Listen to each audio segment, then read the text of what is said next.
I need to tell you about something that happened to me last year, and I still don't have an explanation for it. I'm a property inspector. I go into foreclosed buildings, condemned spaces, places that have been sitting empty for months or even years. I've seen some weird stuff, but nothing like this. Because I found a doctor's office that looked like someone had just stepped out for lunch, except the doctor who owned it had been missing for 3 years. The building was downtown, one of those older medical complexes from the 80s, 4 stories, mostly vacant. The property management company hired me to do a walkthrough before they listed it. Standard job. I had a key, a checklist, and about 2 hours to document everything. Most of the offices were already cleared out, empty rooms with stained carpet and that stale air that comes from being sealed up too long. But the office on the 3rd floor was different. I unlocked the door, and the first thing that hit me was the smell. Not mold or dust like I expected. It smelled normal, like coffee and paper and that faint antiseptic smell you get in medical offices. The lights were off, but when I flipped the switch, everything came on like the power had never been cut. The waiting room had magazines on the table. Not old ones either, I checked. They were from a few months ago, recent enough that I recognized the cover stories. I walked through to the back. There were 2 examination rooms, a small bathroom, and a private office. Everything was tidy. Too tidy. Like someone had just finished their shift and locked up for the night. In the exam rooms, there were supplies in the cabinets, tongue depressors, latex gloves, cotton swabs, all neatly organized. Then I got to the office. There was a coffee mug on the desk. I touched it. Still warm. Not hot, but warm enough that I pulled my hand back. My heart started beating faster. I called out, "Hello? Is anyone here?" But my voice just echoed back. The office was silent except for the hum of the computer tower under the desk. It was on. The monitor was in sleep mode, but the little blue light was blinking. I should have left right then. That's what my gut was telling me. But I've been doing this job for 8 years, and you learn to push through the creepy feelings. Old buildings make noise, squatters leave things behind. There's always a rational explanation. I moved the mouse and the monitor came to life. No password screen, just a desktop with a few folders and a web browser open to a medical database. I checked the taskbar. There was an email client open too. Outlook. I shouldn't have clicked it, but I did. The inbox was full. Hundreds of unread emails going back weeks. Appointment requests, pharmacy notifications, insurance authorizations, all dated recently. Some from today. I scrolled through them and my stomach started to knot up. These weren't old messages that had piled up. They were new, current, like the practice was still operating. I opened the calendar. That's when my hands started shaking. There were appointments scheduled, not in the past, in the future. Next week, next month. Patient names I didn't recognize, but times blocked out. 9 a.m., 10:30 a.m., 2 p.m., all the way through the end of the year. I clicked on one. It had notes. Follow-up for hypertension, check recent labs. Detailed, professional, like someone had sat at this desk and entered it. I stood up so fast, the chair rolled back and hit the wall. I needed to get out. But then I saw the filing cabinet in the corner. It was slightly open and there was a folder sitting on top. My name was on the tab.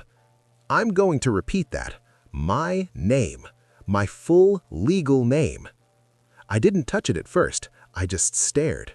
My name written in neat blue ink on a manila folder. I don't have a doctor in that building. I've never been to that building before this job. But there it was. My hand was shaking when I opened it. Inside were medical records. Not mine. I've never had half the procedures listed, but they had my name, my birth date, my address. There were notes from appointments I'd never attended, prescriptions I'd never filled. The most recent entry was dated 2 days ago. It said, "Patient expressed concerns about recurring dreams. Recommended cognitive behavioral therapy. Follow-up in 2 weeks." I haven't told anyone about my dreams. I slammed the folder shut and backed away from the desk. That's when I noticed the draft emails. The computer had switched screens on its own, maybe a screensaver or something else, and now Outlook was showing the draft folder. There were 3 emails, all unsent, all addressed to my work email. The first one had no subject line. The body just said, "You shouldn't be here." The second one was longer. "I know you're reading this. I know you touched the mug. You need to leave now. Don't look at the cabinet again. Don't open the bottom drawer." I hadn't opened any drawers. The third email had an attachment, a photo file. I don't know why I clicked it. Every instinct was screaming at me to run, but I clicked it. The image loaded slowly, line by line from the top. It was a photo of the office, this office, taken from the doorway where I'd been standing 10 minutes ago. The desk was in frame, the computer monitor, and sitting in the chair facing the camera was someone in a white coat. The resolution was too low to make out a face, just a dark blur where the head should be. But on the desk, right next to the keyboard, was my inspection clipboard, the one I was holding in my hand. I ran. I didn't shut down the computer, didn't turn off the lights, I just ran. Down the hallway, down the stairs, out to my car. I sat in the parking lot for 20 minutes, trying to catch my breath, trying to convince myself I'd imagined it. When I got home, I looked up the building, found out who the doctor was. His name was Dr. Alan Vahey. He had his license for 18 years, no complaints, no malpractice suits. And then, in 2021, he just disappeared, stopped showing up to work, stopped answering calls. His colleagues reported him missing, but the police never found anything. No body, no signs of foul play. His bank accounts went untouched. His car was still in his driveway. But here's the thing that made me sick. About a month before he vanished, one of his patients died under suspicious circumstances, overdose of medication that Dr. Vahey had prescribed. The family sued. There was going to be a trial. Criminal charges were being discussed. The trial never happened because a week before it was supposed to start, Dr. Vahey disappeared. I reported what I found to the property management company, told them someone might be squatting in that office. They sent their own guy to check. He said the office was empty, cleared out. No furniture, no computer, no coffee mug. Just an empty room with dusty floors. I still have the photos on my phone. I took pictures of the desk, the computer screen, the folder with my name on it. Except when I look at them now, they're blurry, corrupted, like something interfered with the files. You can barely make out shapes. Last week, I got a voicemail, no caller ID. It was a man's voice, calm and professional. He said, "This is Dr. Vahey's office calling to confirm your appointment on the 16th. Please arrive 15 minutes early to complete paperwork. If you need to reschedule, press 1. I never pressed anything. I deleted it. But this morning, I got a reminder email. Same message, and when I checked my calendar, the one on my phone that only I have access to, there was an appointment scheduled. 3rd floor, Dr. Vahey's office, tomorrow at 10 a.m. I'm not going. I'm never going back to that building. But part of me wonders what would happen if I did. If I showed up, if I sat in that waiting room and waited for someone to call my name. Because I keep thinking about those future appointments on his calendar, all those patients scheduled for months from now. And I keep thinking about that photo, the one with the figure in the white coat sitting at the desk, the one who knew I was coming before I even walked through the door. I explore abandoned buildings. It's not a job. I don't get paid for it, but I've been doing it for 6 years now. Hospitals, schools, factories, places that got left behind. I document them, take photos, sometimes post videos online. I'm careful. I respect the spaces. And I follow one rule. Never go back to the same place twice in a row. It messes with your head, makes you see patterns that aren't there. But I broke that rule last month, and I need to tell someone what happened. The hospital was about 40 minutes outside the city, St. Jerome's Medical Center. It closed down in 2019 after some kind of financial collapse, just shut its doors overnight and left everything behind. I'd heard about it from another explorer, and when I finally found it, it was perfect. 5 stories, most of the windows still intact, and that eerie stillness that makes for great footage. I went in through a side door on the ground level, spent about 3 hours walking through the main floors, the lobby, the cafeteria, a few patient rooms, everything you'd expect. Peeling paint, broken gurneys, paperwork scattered on the floor. But when I got to the fourth floor, I found the psychiatric ward. It was different up there. Locked doors with small windows, padded walls in some of the rooms, and graffiti. Lots of it. Someone had spray painted the walls in the main corridor, weird symbols, phrases that didn't make sense. Don't sleep here. It comes back. The loop closes at 3. Typical urban explorer stuff, people trying to scare each other. I took my photos, filmed some clips, and added my own mark. Nothing dramatic, just my tag on the wall by the nurse's station. I always do that, a small way of saying I was there. Then I left. Got home around 8 that night, downloaded my footage, and started editing. That's when I noticed something in one of the photos. It was a shot of the hallway looking down toward the day room at the end. The light was coming in through a window, casting long shadows. And in one of those shadows, near the doorway, there was a shape. It looked like a person standing just out of frame. I zoomed in, but the resolution wasn't good enough to tell for sure. Could have been the trick of the light. Could have been a coat rack or a broken sign. But it bothered me. So the next day, I went back. I told myself I just wanted to get a clearer shot, maybe explore the 5th floor I'd skipped. But really, I wanted to see if that shape was still there. I went in the same way, same side door, climbed the same stairs.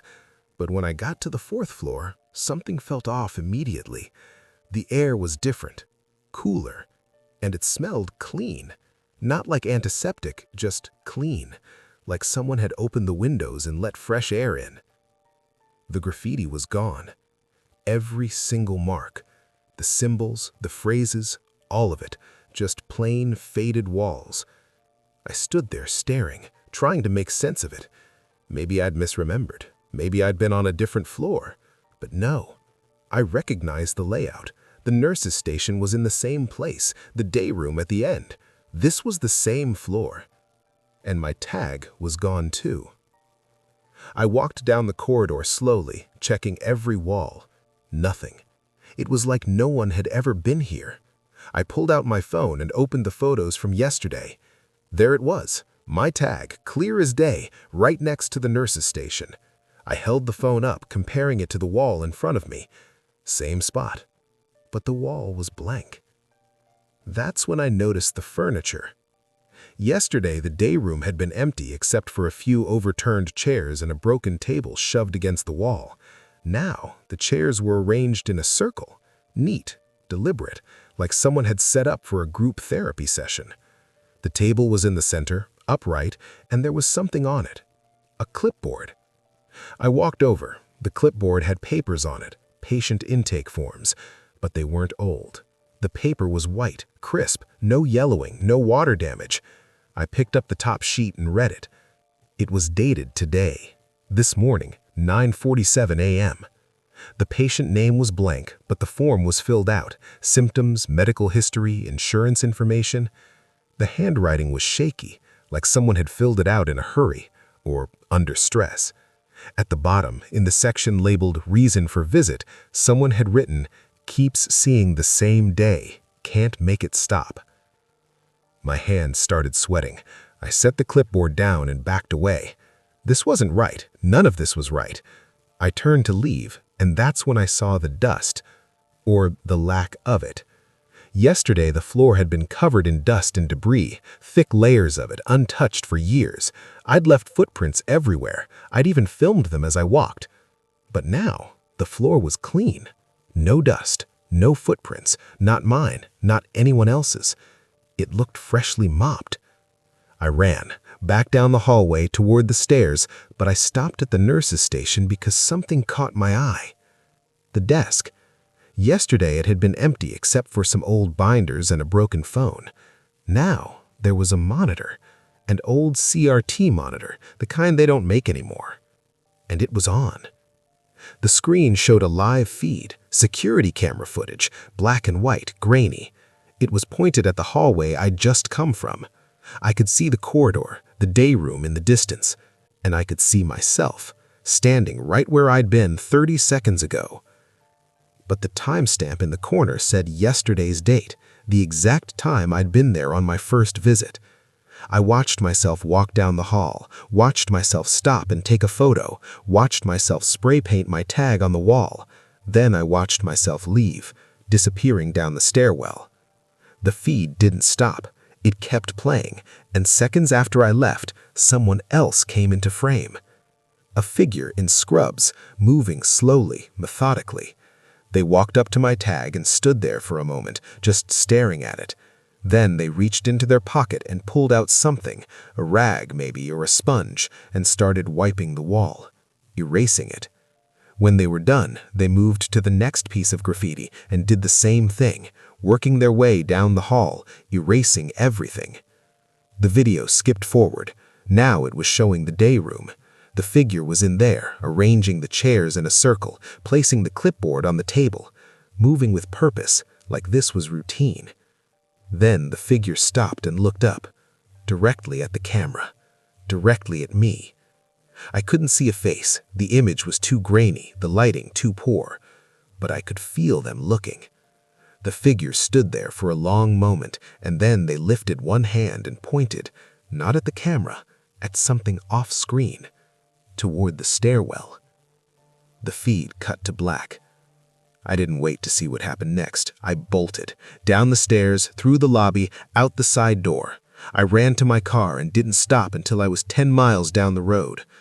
My chest was heaving, my vision was blurry.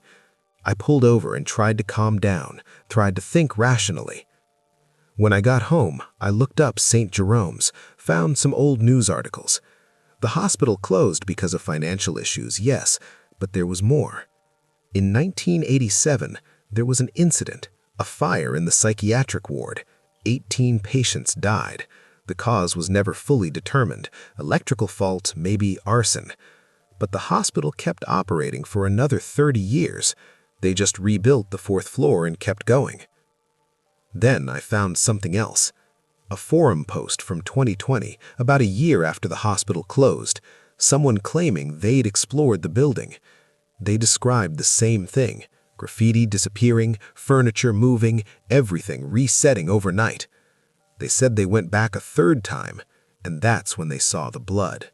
Fresh blood, pooling on the floor of the day room, still wet. They never went back after that, and neither did I. I deleted all my footage from St. Jerome's. I don't care about the views or the documentation. I just want to forget. But here's the thing I can't stop thinking about. That clipboard, the one with today's date. I didn't read the whole form. I only read the top page, but there were more pages underneath. I should have looked. Because last night, I had a dream. I was back in that hallway, standing at the nurse's station. The monitor was on again, showing the same security feed. But this time, it wasn't showing yesterday. It was showing tomorrow. And I was there, walking down the hall, toward the day room. When I woke up, I checked my phone. There was a photo I didn't take, a picture of the 4th floor hallway, fresh graffiti on the wall, just one phrase this time, written in red. 3rd time. I don't know what happens on the 3rd visit, but I think the hospital does. I think it's been waiting for someone to come back, to complete the loop. And I think whatever reset that ward every night, cleaning the dust, erasing the marks, arranging the furniture, isn't trying to scare people away. I think it's preparing, getting ready for the next patient. Because when I zoomed in on that photo this morning, I could see something in the background. On the table in the day room, the clipboard was there, and my name was on it. The elevator button glowed red in the darkness, and I knew right then I should have turned around and left, because that building hadn't had power in 15 years. I was exploring the old Riverside Medical Center with my girlfriend Sarah. It was our 3rd Urbex trip together, and she'd been the one to find this place. 10 stories of abandoned hospital, shut down in 2009 after some financial scandal. The kind of place that's supposed to be empty, silent, dead. We'd been on the 4th floor for maybe 20 minutes, photographing old patient rooms, when we heard it. A bell, clear and bright, echoing up through the elevator shaft. Sarah grabbed my arm. "Did you hear that?" I nodded. We stood there in the hallway, our flashlights pointed at the elevator doors at the end of the corridor. They were closed, covered in grime and graffiti, but I'd heard it too, that distinctive ding of an elevator arriving at a floor. Probably just the shaft settling, I said, not believing it myself. Old buildings make weird sounds. We walked toward it anyway. You know how it is. You hear something impossible, and instead of running, you need to know why. The elevator call button was there on the wall, covered in dust, except for the up arrow. That was glowing. Soft red light, pulsing gently like a heartbeat. "That's not possible," Sarah whispered. "There's no power. We saw the breaker room. Everything's dead." I reached out and pressed the down button. Nothing. Pressed it again. Still nothing. But that up arrow kept glowing, kept pulsing, like it was waiting for something. Then we heard the machinery. Deep in the shaft, cables started moving. The sound of something massive shifting, metal grinding against metal. The elevator was moving. "We need to leave," Sarah said, backing away. But I couldn't move. I was staring at the floor indicator above the doors. It was lighting up, one floor at a time. Ground floor, first floor, second floor. "It's coming up," I said. Third floor, fourth floor, where we were standing. The bell dinged again, and the doors shuddered. For a moment, I thought they'd open, but they stayed closed, sealed shut by years of rust and neglect. Through the crack between them, I could see darkness, just darkness. Then the machinery started again. The elevator was moving, going up. "There's no car," Sarah said, her voice shaking. "Look at the crack. There's nothing there. It's just the shaft." She was right. Through the gap in the doors, I could see straight down into the empty shaft, but the floor indicator kept lighting up. 5th floor, 6th floor, 7th floor. We ran to the stairwell and climbed, taking the steps 2 at a time. I don't know why. We should have been running down, getting out, but something made us follow it. We reached the 7th floor just as the bell dinged. The doors on this floor were partially open, jammed on their tracks. We could see straight into the shaft. Empty. No car, no platform, just cables moving in the darkness, pulling nothing. 8th floor, the indicator said. We kept climbing. By the time we reached the 9th floor, we were both gasping for air. The bell had just rung, and the indicator showed the elevator was here, on 9. We approached the doors slowly. They were closed on this floor, but something was different. There was a voice, quiet, tinny, like it was coming from an old speaker. 9th floor, oncology, intensive care, behavioral health. It was an automated announcement, the kind you'd hear in a working hospital, but the voice was wrong, distorted, stretched, like a recording played at the wrong speed. "That's not right," Sarah said. "Oncology was on 6. I saw the signs." The machinery groaned again. The elevator was still moving. 10th floor, the voice announced, but it wasn't stopping. 11th floor, radiology, burn unit, psychiatric observation. "There is no 11th floor," I said. "The building only has 10 floors." 12th floor, the voice continued, getting fainter. 13th floor, 14th floor. The numbers kept climbing, the voice announcing floors that didn't exist, departments I'd never heard of. Some of the words weren't even medical terms. They were just sounds, distorted syllables that might have been words once.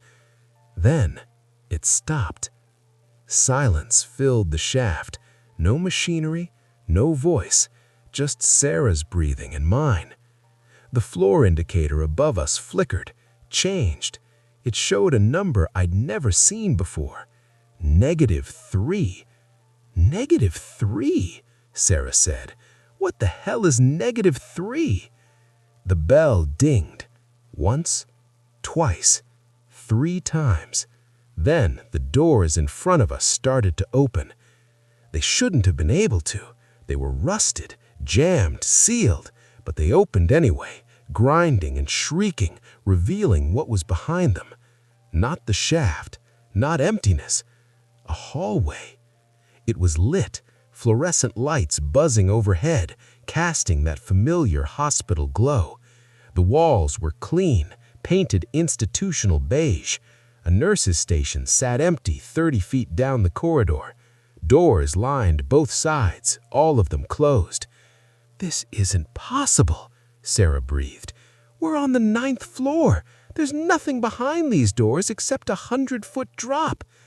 But there it was, a floor that shouldn't exist, accessed by an elevator that shouldn't work, in a building that shouldn't have power. A smell drifted out. Antiseptic, bleach, and underneath it, something else, something rotting. One of the doors down the hallway opened, just a crack. No one came out, but I could see movement in the darkness beyond it, shadows shifting. The elevator bell dinged again. The doors started to close. We didn't wait. We ran back to the stairs and didn't stop until we were outside, in the parking lot, gasping in the fresh air like we'd been drowning. I reported it, called the city, told them there was something wrong with the building. They were polite but dismissive, said the building was scheduled for demolition anyway. But I kept digging, because I needed to know. 3 weeks later, I found a forum post from a former maintenance worker. He'd been there during the last year of operation, 2009. He mentioned something I'd never heard about in any of the official records. There used to be a sub-level 3, -3. It had been a research floor, experimental treatments, clinical trials that weren't exactly approved. Patients would be transferred down for procedures, and sometimes they wouldn't come back. Families would ask questions, get vague answers. Eventually, they stopped asking. When the hospital closed, they sealed it off. Not just locked the doors, sealed it. Concrete, rebar, completely walled off from the rest of the building.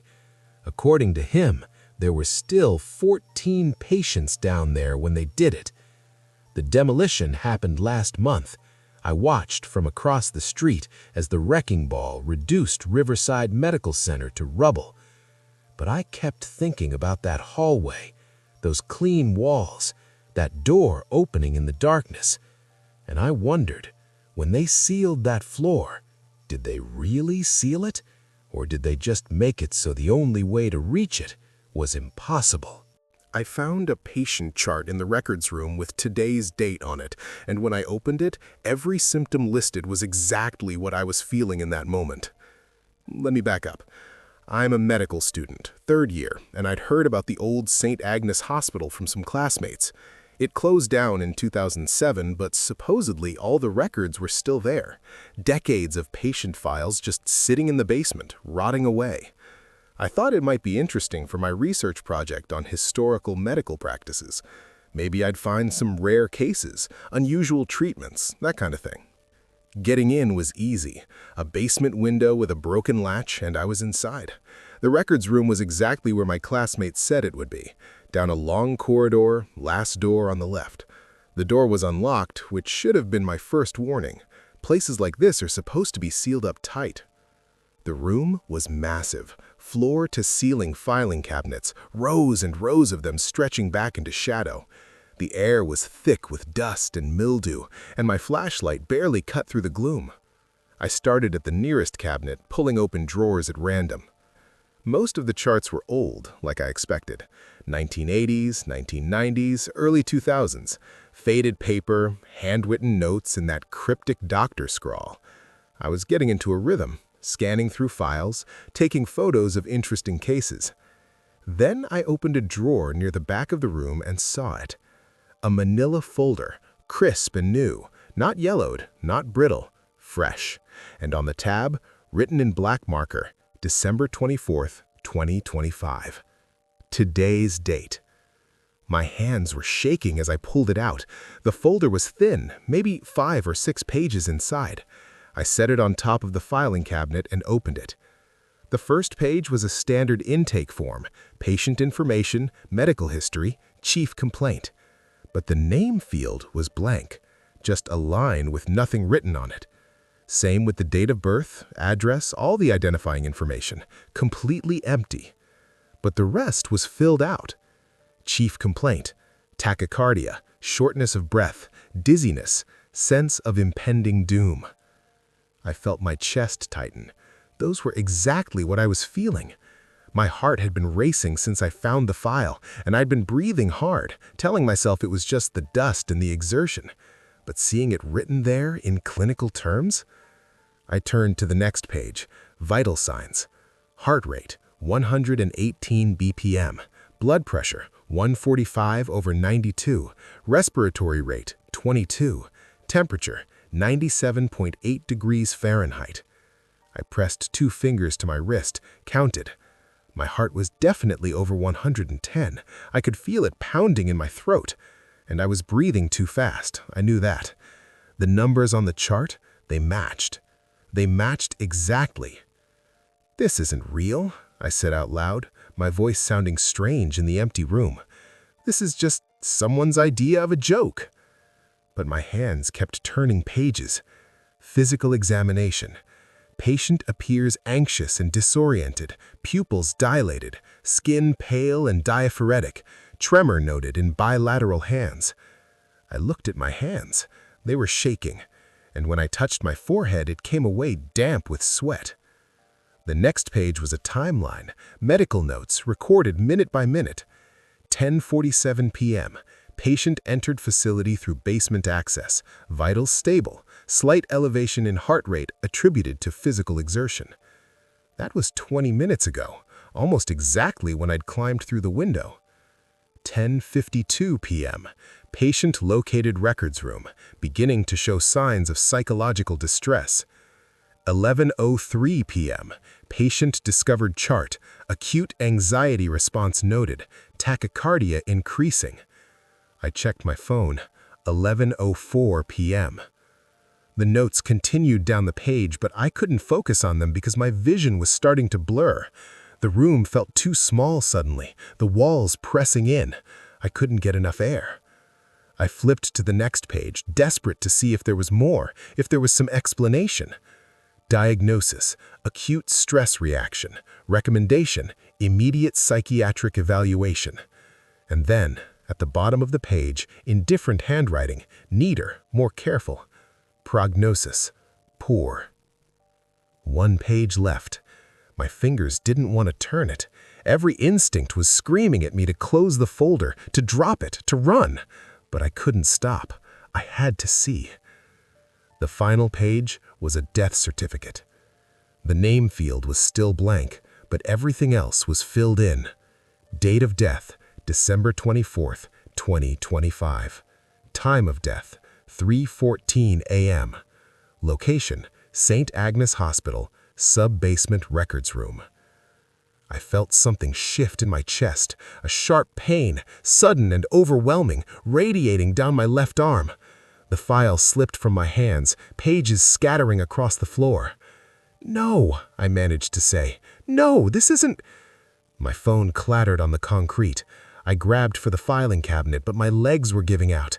The pain in my chest was getting worse, a crushing weight that made it impossible to breathe.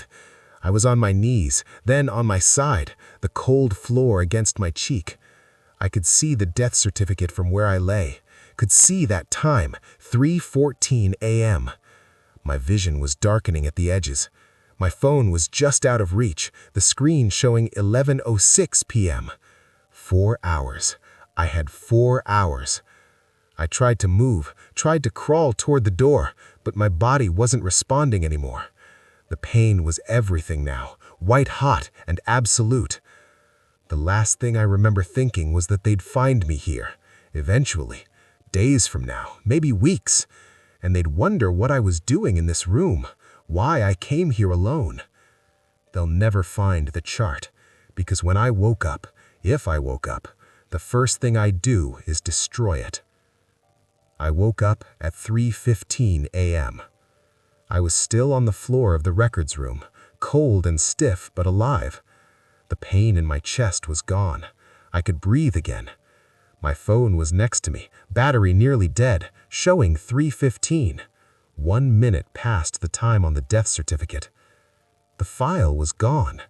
I searched for it, crawled around that room on my hands and knees for 20 minutes. The pages I'd seen scatter were nowhere. The filing cabinet I'd pulled it from, I couldn't even figure out which one it was. They all looked the same. I left, climbed out the same window, drove home in a daze.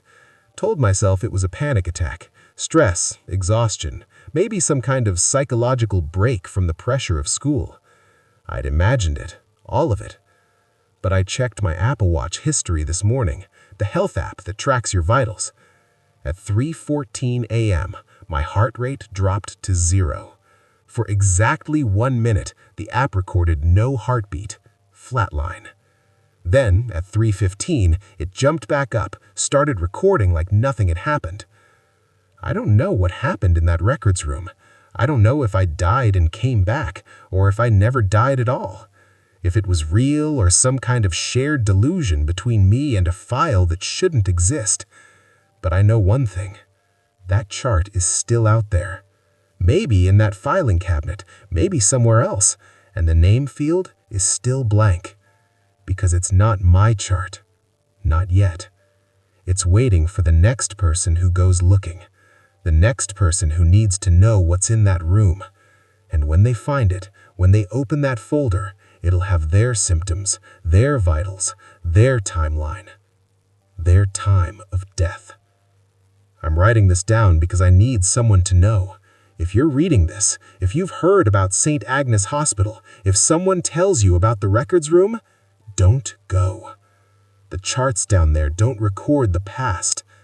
They record the future.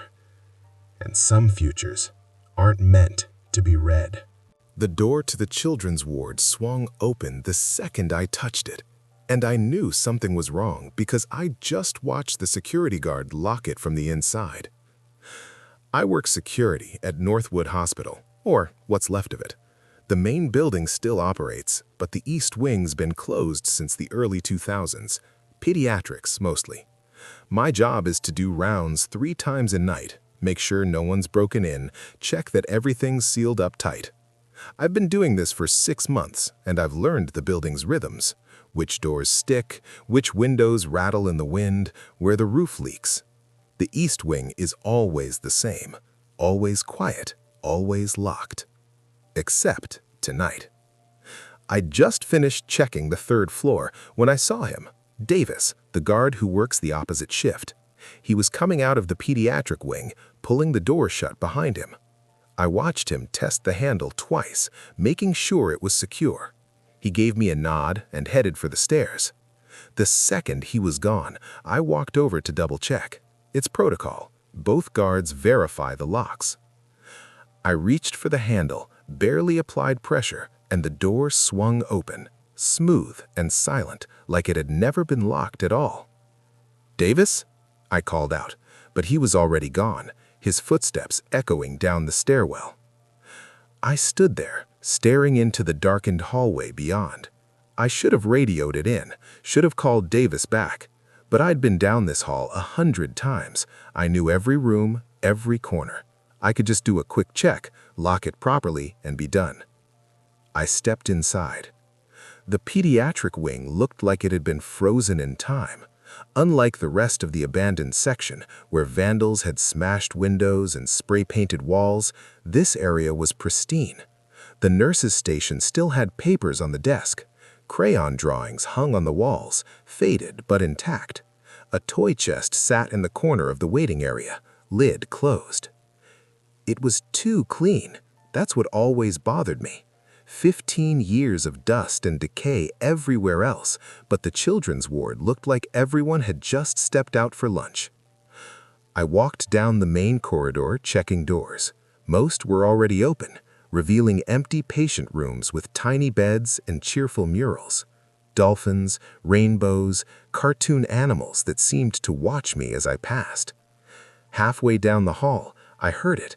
A small sound, barely audible, a mechanical whir, followed by a few electronic notes.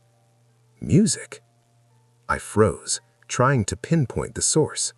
It was coming from one of the rooms ahead, 214, the door slightly ajar. I approached slowly, my flashlight raised. The music was clearer now, a lullaby, tinny and distorted, like it was coming from a children's toy. I pushed the door open. The room was like all the others, small bed, faded wallpaper, empty. But on the windowsill sat a music box, a little carousel, painted horses spinning slowly under a cracked dome. It was playing. I walked over and touched it. The mechanism was old, corroded. It should have needed winding, but it was moving, turning, playing its melody. I picked it up to examine it, and that's when I heard the laughter. A child's laughter, high and bright, echoing from somewhere deeper in the ward. "Hello?" I called out. My voice sounded too loud in the stillness. "This is security. This area is closed. You need to leave." The laughter came again, closer this time, not from one direction, but all around me, bouncing off the walls. I left room 214 and continued down the hall, faster now. The laughter had stopped, but other sounds had started. Toys activating in the rooms I passed, a jack-in-the-box popping open with a jarring clash of cymbals, building blocks tumbling to the floor, a pull-string doll saying, "I love you," in a warped, slow-motion voice. None of these toys should work. The batteries should have died years ago. I reached the end of the corridor where it split into two directions. Left led to the playroom, right led to the intensive care unit. Both hallways stretched into darkness. That's when I saw the footprints. They were small, child-sized, barefoot impressions in the dust on the floor, so fresh they looked wet. They led down the right hallway, toward intensive care. But no child had walked past me. I would have seen them, heard them. I followed the prints anyway. What else could I do? If there was a kid down here, somehow, impossibly, I had to find them. The footprints led me past empty rooms, past abandoned equipment, past windows that looked out onto nothing but darkness. They were purposeful, these prints, not wandering, going somewhere specific. They stopped at a door at the very end of the hall, room 229. The door was closed, but I could see light underneath it.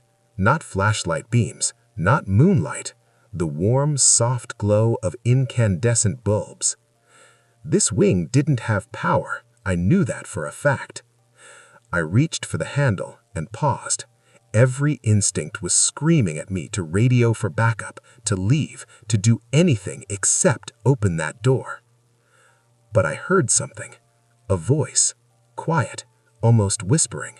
My name. Someone inside that room was saying my name. I opened the door.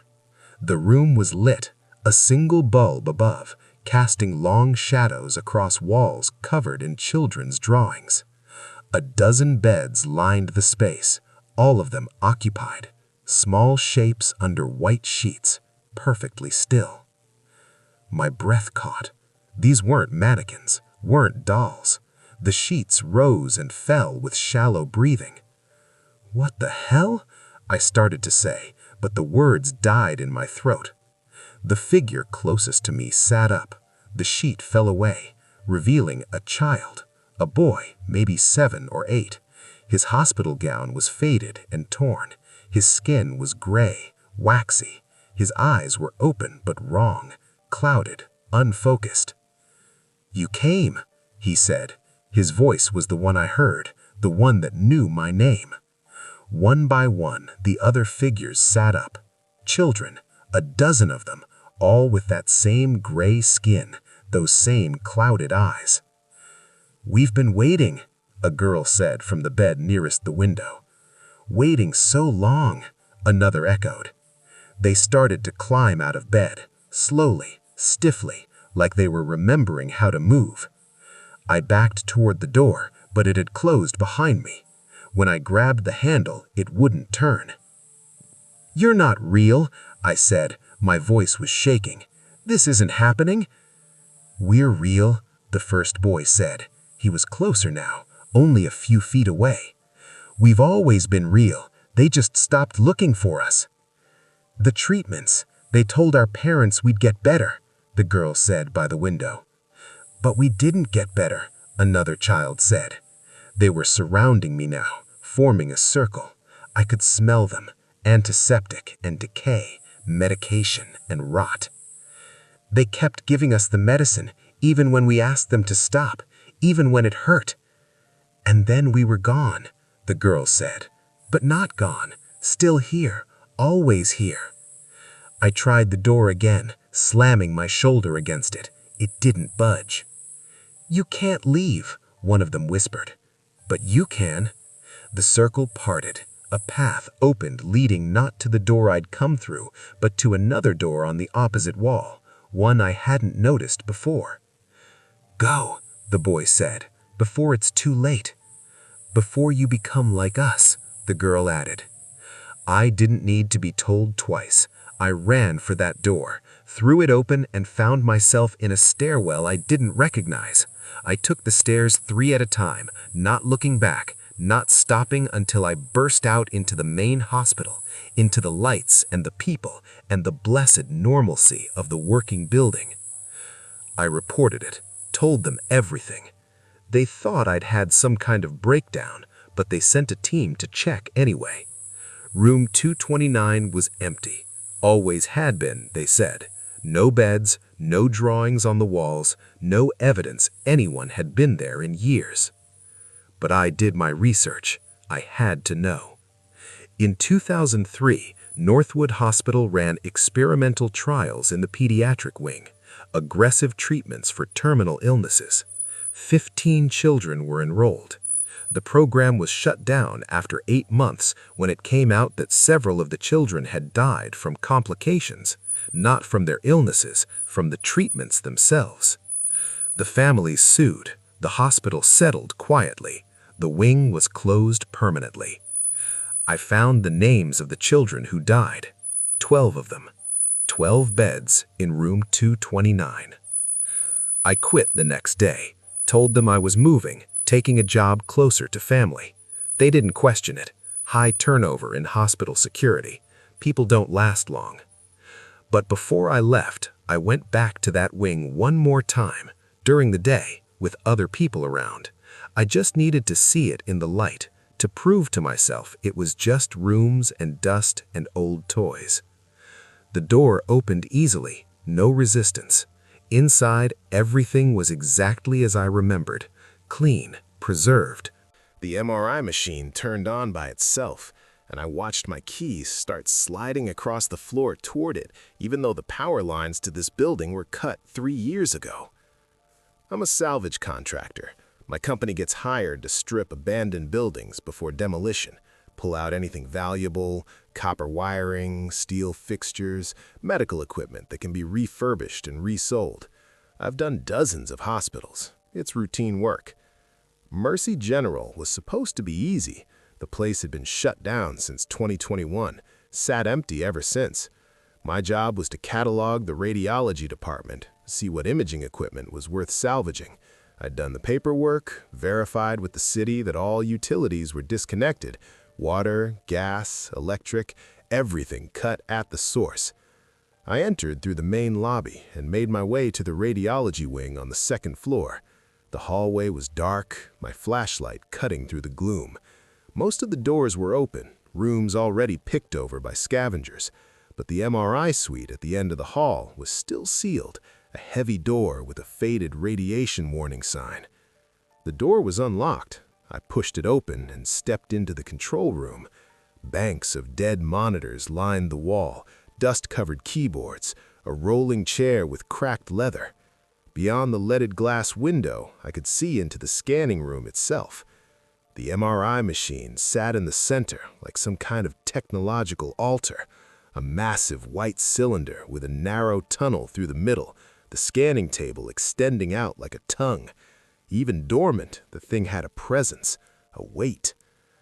I checked my equipment list. Siemens Magnetum 3 Tesla. If the superconducting magnet was still intact, this machine was worth serious money. I needed to get inside, inspect it, take photos for the buyer. I walked through the equipment room, past shelves of headphones and positioning pads, and entered the scanning room itself. The air felt different in here, heavier, like the pressure had changed.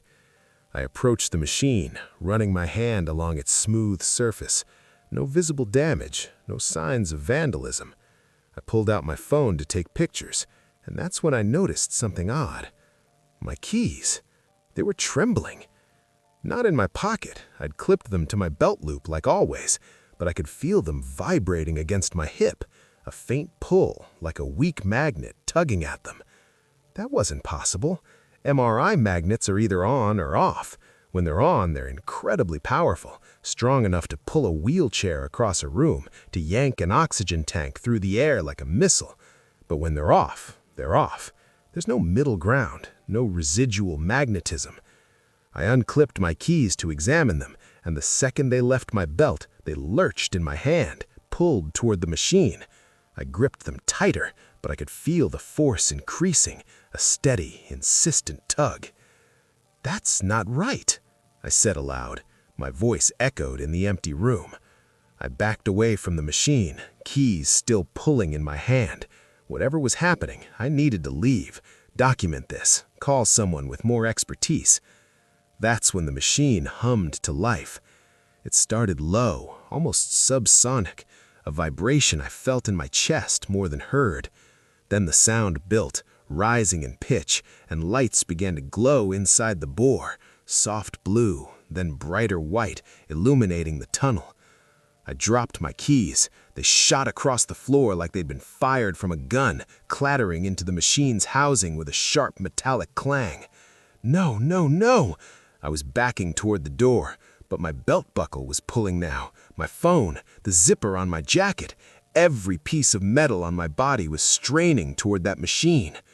The hum grew louder, the lights in the bore brightened, and somewhere deep in the machine's guts, I heard mechanisms engaging, cooling systems activating, the distinctive sound of a scan cycle beginning.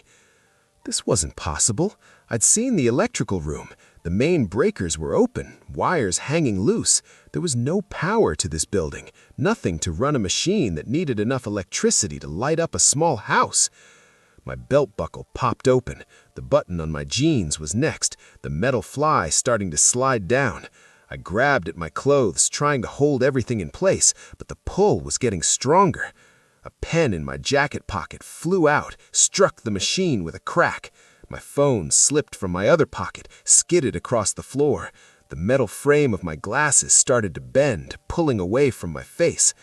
I turned and ran for the door, but my boots, steel-toed work boots, made every step a fight. It felt like running through mud, through water, each movement requiring twice the effort it should. I made it to the control room and slammed the door behind me. Through the leaded glass, I could see the scanning room clearly. The MRI was fully active now, the board glowing bright, the table automatically extending outward like it was preparing for a patient. And I could hear it. Through the thick walls, through the protective door, that distinctive knocking sound, the rapid-fire hammering of an MRI scan in progress, like someone was inside the machine, pounding to get out. But there was no one inside. The table was empty. The scan continued for exactly 4 minutes. I timed it on my watch, the only thing I wore that wasn't metal. 4 minutes of that relentless knocking, that impossible hum, that bright white light. Then it stopped. The lights dimmed, the hum faded, the machine went silent and dark like it'd never been on at all. I waited another 5 minutes before I dared to open the door. My hands were shaking so badly I could barely turn the handle.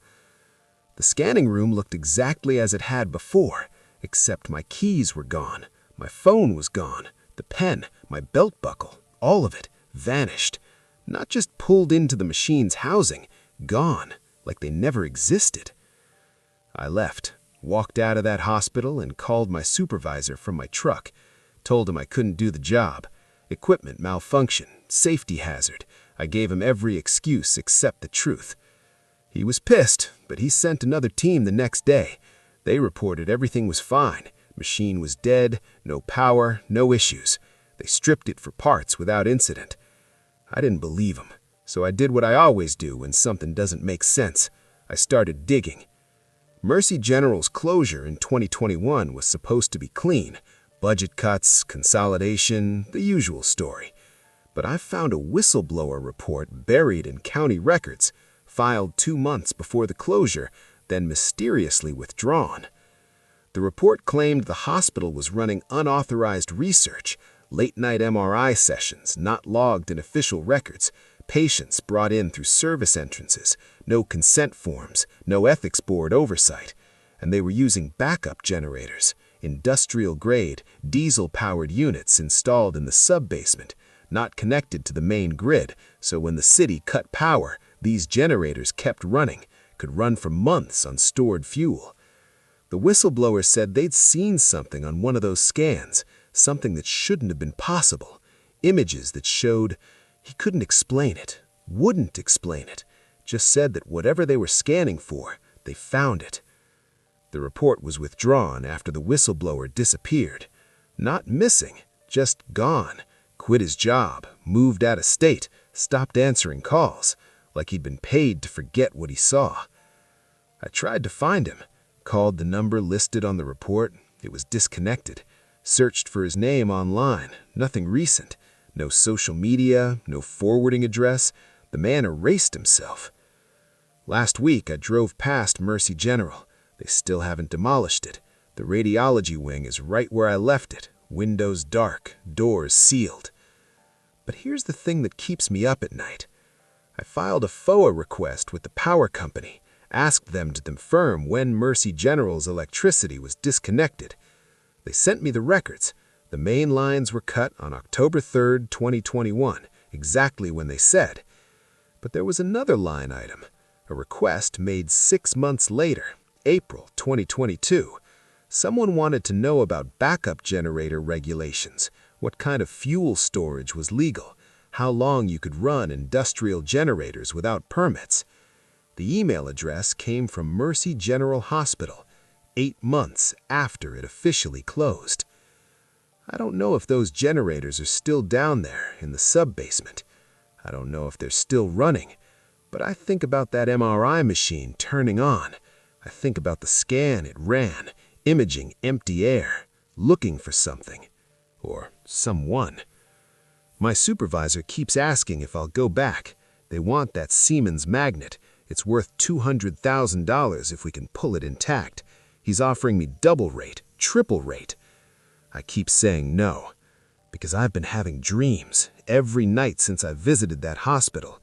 Dreams where I'm lying in that MRI machine, the bore closing around me, that knocking sound starting. And in the dreams, I realize my hands aren't there. I look down at my body and see nothing, just empty space on that scanning table. The machine isn't scanning me, it's scanning where I used to be. And whatever it's finding in that empty space, whatever images are appearing on those dead monitors in the control room, I don't think I want to know what they show. The MRI at Mercy General is still there, still waiting. And somewhere in the darkness below, I think those generators are still running, still powering something, still searching. And I'm afraid that one day it's gonna find what it's looking for. I need to tell you about the night I broke into Mercy Hill Hospital, because what I found in that operating room still makes me question everything I thought I knew about abandoned places. It was supposed to be a quick explore. The hospital had been shut down since 1998, over 20 years of rot and silence. My buddy Marcus bailed last minute, so I went alone. Stupid, I know, but I'd done dozens of these before. I thought I knew what to expect. The main entrance was boarded up, but there's always a way in if you look hard enough. I found a service door near the loading dock, rusted hinges practically begging to give way. One good kick, and I was inside, my flashlight cutting through darkness so thick it felt solid. The smell hit me first. Not the usual mildew and decay you'd expect. It was cleaner. Antiseptic, almost. Like someone had mopped the floors with disinfectant, then left them to gather 20 years of dust. It didn't make sense, but I pushed deeper anyway.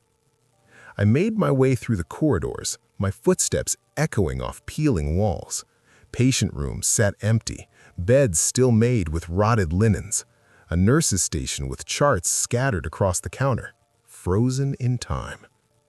Everything was exactly how you'd picture an abandoned hospital. Everything was normal. Until I reached the surgical wing. The double doors were propped open, not broken or forced, just open, like someone had walked through and forgot to let them close. My light swept across the hallway beyond. 5 operating rooms, doors all standing wide. I chose the one at the end. Don't ask me why. Something pulled me there. The room was darker than the others, my flashlight barely making a dent in the blackness. I could make out the operating table in the center, the massive surgical light hanging above it like a mechanical spider. I walked closer, my breath fogging in the cold air. That's when I reached up and touched the light fixture. It was warm. Not hot, but warm. Distinctly, unmistakably warm. Like someone had been using it recently and was still cooling down. I jerked my hand back, my heart suddenly hammering. That wasn't possible. This place had been without power for 2 decades. I stood there, frozen, trying to rationalize it. Maybe the metal retained heat differently. Maybe I was imagining things. Maybe... The light flickered. Just once. A brief stuttering flash that lit the room for half a second before plunging me back into darkness. In that instant, I saw something that made my blood turn to ice. The surgical tray beside the table. It was set up. Scalpels, forceps, clamps, all arranged in perfect order. And they were clean. Not a speck of rust, not a particle of dust. My hands were shaking so badly I almost dropped my flashlight. I swept the beam across the room again, slower this time. The walls were water-stained and cracked, the floor littered with debris. But that tray, those instruments, they gleamed. Another light flickered, one of the other rooms down the hall. Then another. One by one, the operating room lights were coming to life, each one illuminating for just a moment before going dark again. They were moving in sequence, coming toward me. I should have run. Every instinct was screaming at me to get out. But I was paralyzed, watching those lights march down the hallway like something was making its rounds, checking each room. The light directly outside my room flashed on. Through the doorway, I could see into the hallway now. There was nothing there. No one. Just empty corridor and flickering fluorescence that shouldn't work. Then the light above me, the one I'd touched, snapped on with a sharp mechanical click. The room flooded with harsh white light, so bright after the darkness that I had to shield my eyes. And in that moment of blindness, I heard it. The faint sound of metal on metal. Instruments being moved, arranged. When my eyes adjusted, I looked at the tray again. The instruments had been rearranged. I knew where they'd been before. I'd stared at them long enough. And now, they were different. The scalpel was in a different position. The clamps had been moved. Something was in this room with me. I didn't walk out of Mercy Hill Hospital. I ran, crashed through those corridors like my life depended on it, because maybe it did. I didn't stop until I was in my car, doors locked, engine running. I told myself I'd never go back, that I'd forget about it, write it off as my imagination, some weird trick of the light and adrenaline. But I couldn't let it go. 2 weeks later, I started digging. Public records, news archives, anything I could find about Mercy Hill. The official story was simple. Budget cuts, consolidation, closed in 1998. Clean and bureaucratic. But I kept looking, and I found something in a local newspaper archive, buried in the back pages from 2003. A small article, easy to miss. 3 people had been arrested, 2 doctors and a nurse, all formerly employed at Mercy Hill.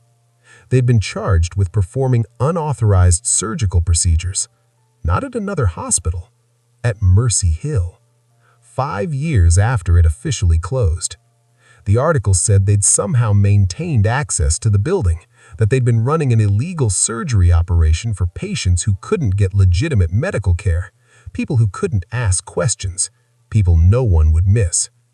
The power company had been paid off, the hospital administrator had looked the other way, and for 5 years, those operating rooms had stayed active, still warm, still working, still waiting.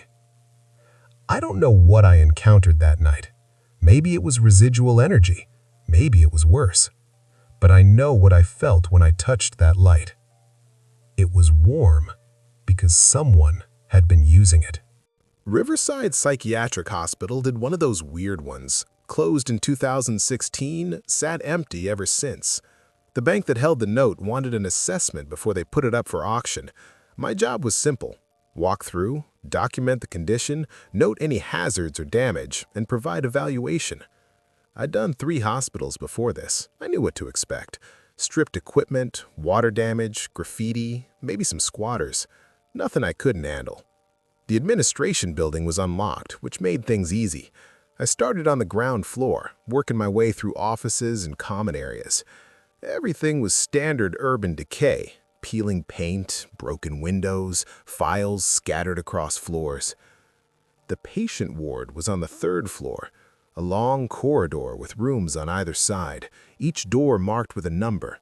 Most stood open, revealing empty spaces with bare mattresses and broken furniture. Room 317 was different. The door was closed.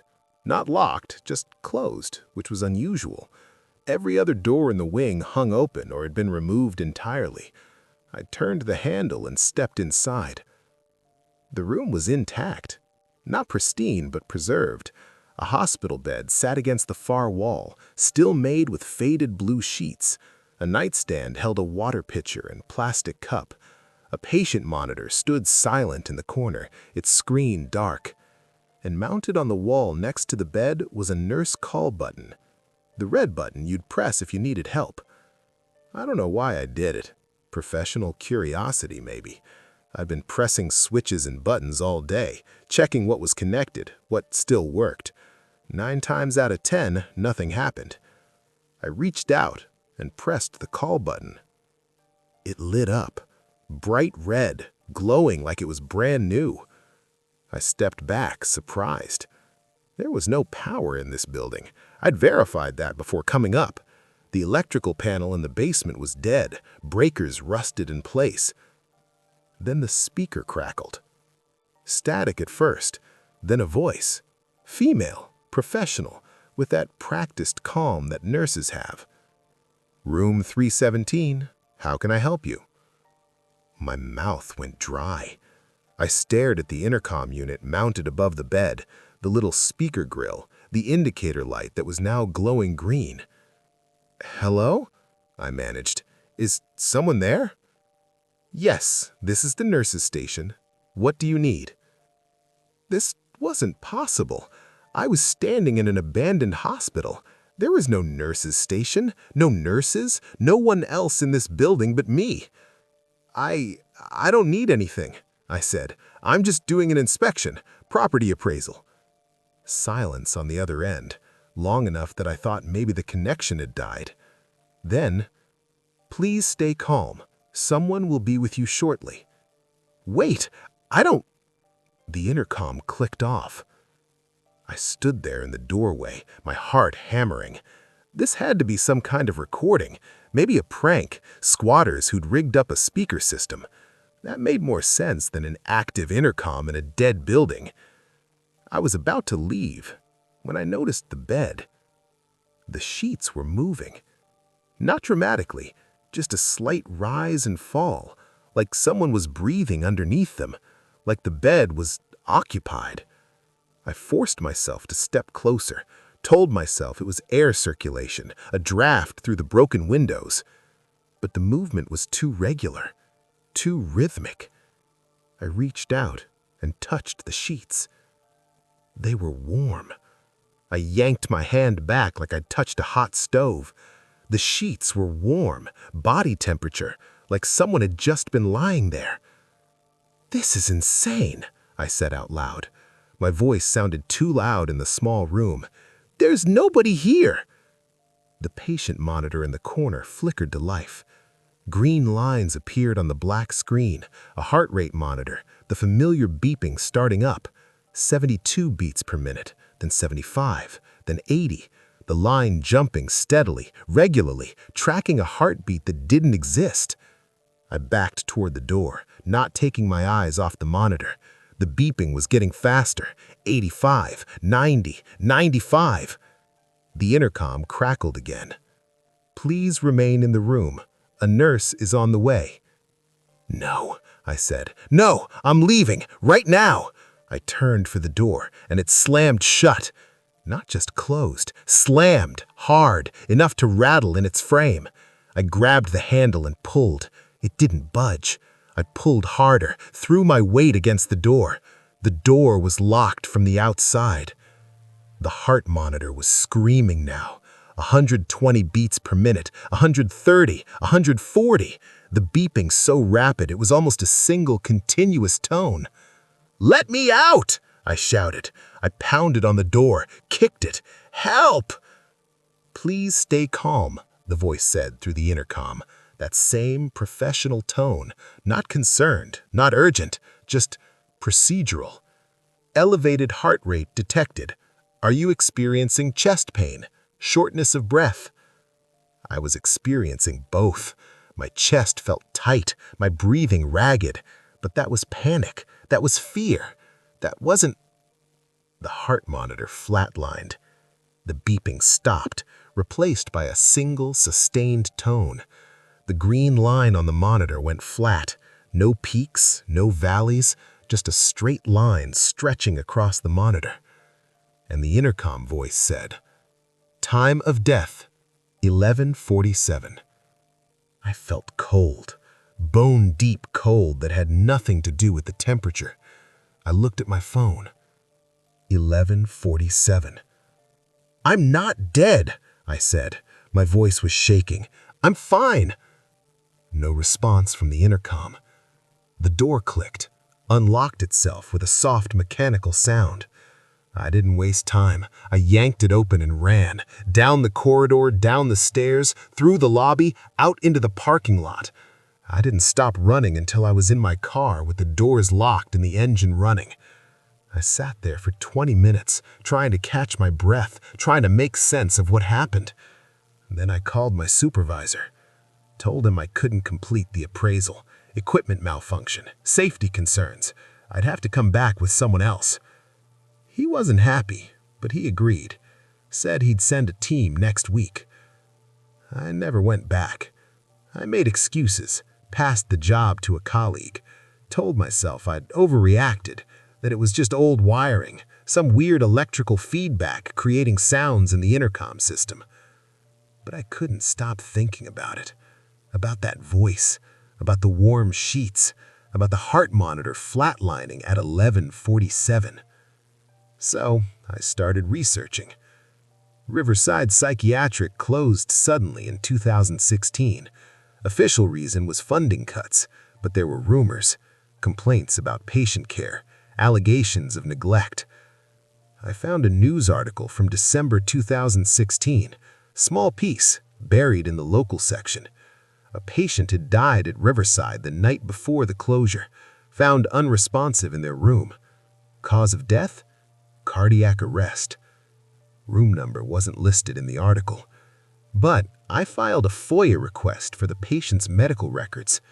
It took 3 months, but I finally got them. Heavily redacted, most of the identifying information blacked out. What I could read: the patient had been in psychiatric care for acute anxiety and panic disorder. They'd pressed their nurse call button repeatedly that night, said they were having chest pains, said they couldn't breathe. The nurse's logs showed the calls, 7 times in an hour, Each time the response was the same: "Please stay calm. Someone will be with you shortly." But no one came. The patient died alone in room 317 at 11:47 p.m. on December 15th, 2016.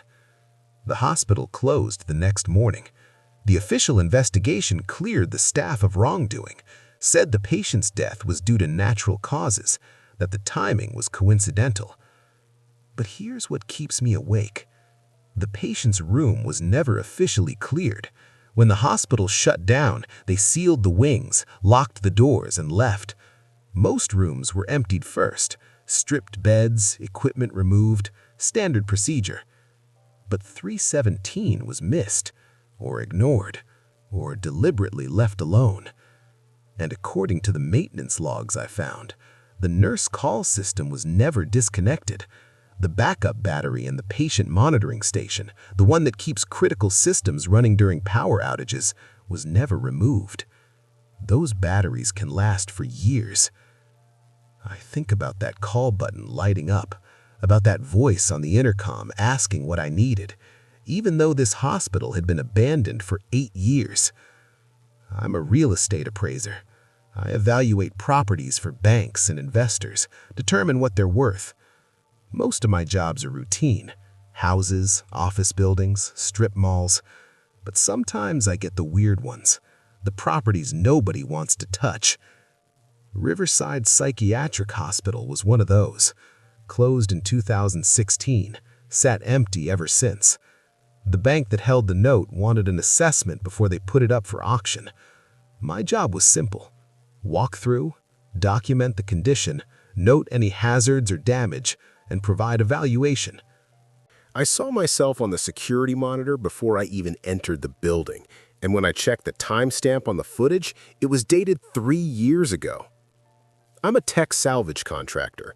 I recover outdated equipment from closed facilities: servers, networking gear, security systems. Strip out the valuable components, recycle the rest. It's not glamorous, but it pays well, especially when you're working alone and can move fast. St. Catherine's Medical Complex had been abandoned since 2021. My contract was straightforward: remove all security and IT infrastructure before the building was sold. The realtor gave me the access codes and told me I had 48 hours before the new owners took possession. I started with the administrative wing, pulled rack-mounted servers, coiled Ethernet cables, loaded everything into my truck. Standard work. By the time I reached the security office on the second floor, it was nearly 9 p.m. I was ahead of schedule. The security office door was locked, but the access code worked. Inside was exactly what I expected: a desk with multiple monitors, a chair with worn cushioning, filing cabinets full of old incident reports, and against the back wall, a complete surveillance system. 16 monitors in a grid, each one dark and dead. Except they weren't dead. As I stepped into the room, one of the monitors flickered to life. Just one, top row, second from the left. The screen glowed pale blue, then resolved into a grainy black and white image. It showed the parking lot. My truck was visible in the frame, parked near the east entrance. And there was a figure walking toward the building, tool bag in hand, my jacket, my build. I was watching myself arrive. Battery backup, I muttered. Now that didn't make sense. Security systems have battery backups that last maybe 4 hours, 6 if you're lucky, not 3 years. I checked the timestamp in the corner of the screen, 8:47 p.m. I looked at my watch, 9:03 p.m. The footage was 16 minutes behind, showing me arriving when I'd already been inside for over an hour. I should have left then. Every instinct said to grab what I could carry and get out. But I'm stubborn, and I've learned that weird tech glitches usually have boring explanations. Probably just the system clock malfunctioning, playing back cached footage from its buffer memory. I sat down in the chair to examine the console. That's when the second monitor turned on. This one showed an interior hallway, the administrative wing, first floor. And there I was again, walking down the corridor with my tool bag, checking room numbers. The timestamp said 8:59 p.m., 5 minutes after I'd entered, still 16 minutes behind real time. A third monitor flickered on. The stairwell. Me climbing to the second floor. 8:59 p.m. One by one, the monitors were coming to life. Not all 16, just the ones that mattered. The ones tracking my route through the building. Each screen showing me a few minutes in the past, like the security system was reviewing my path, confirming my location. The monitor directly in front of me activated. It showed the view from a camera I hadn't noticed, mounted in the corner of the security office itself, pointing down at the desk, at me. But the footage wasn't from 16 minutes ago. The timestamp said 9:03 p.m., real time, real time. I was watching myself, watching the monitors. A perfect loop of observation. I waved my hand. On screen, I waved back. No delay. The camera was live, tracking me in the present moment. Then I noticed something that made my blood run cold. In the monitor showing the parking lot, the first one that had turned on, my truck was gone. I stood up fast, the chair rolling backward, pulled out my phone, checked my keys. Everything was there. My truck had to be outside. I'd parked it myself 90 minutes ago. But the screen showed an empty parking lot, just cracked asphalt and faded lane markings, illuminated by a single working streetlight. The other monitors began changing. The footage was no longer showing my past movements. It was showing empty rooms, vacant hallways, the building as it existed right now, abandoned, dark, lifeless. Except for the monitor showing the security office. That one still showed me, standing next to the desk, staring at the screens. And then it showed something else. Another figure. In the doorway, behind me. Just a shadow at first, barely visible in the camera's limited dynamic range, but it was there, human-shaped, still. I spun around. The doorway was empty. I looked back at the monitor. The figure was still there, closer now, just a few feet behind where I was standing. My heart was hammering. I grabbed my tool bag and backed toward the door, not taking my eyes off the screen. The camera showed me moving, showed me retreating. But that figure stayed in place, frozen in the frame, like a glitch in the image. I reached the doorway and ran, down the hall, toward the stairs, my footsteps echoing off the walls. I could hear other sounds now. Doors closing, equipment humming, the building coming alive around me. I burst into the stairwell and took the steps 3 at a time, made it to the ground floor, crashed through the exit door into the parking lot. My truck was there. Right where I had left it, solid and real under the streetlights. I threw my bag in the back, got behind the wheel, started the engine. My hands were shaking so badly I could barely grip the steering wheel. I didn't look back at the building, just put the truck in gear and drove. I made it 3 blocks before I realized I'd left thousands of dollars in equipment behind. Servers, networking gear, all the stuff I'd already pulled from the administrative wing. Just abandoned it in my panic. I couldn't go back. Not alone. Not at night. I called my supervisor, told him there'd been a security incident. Possible squatters, I said. I needed backup before I could finish the job.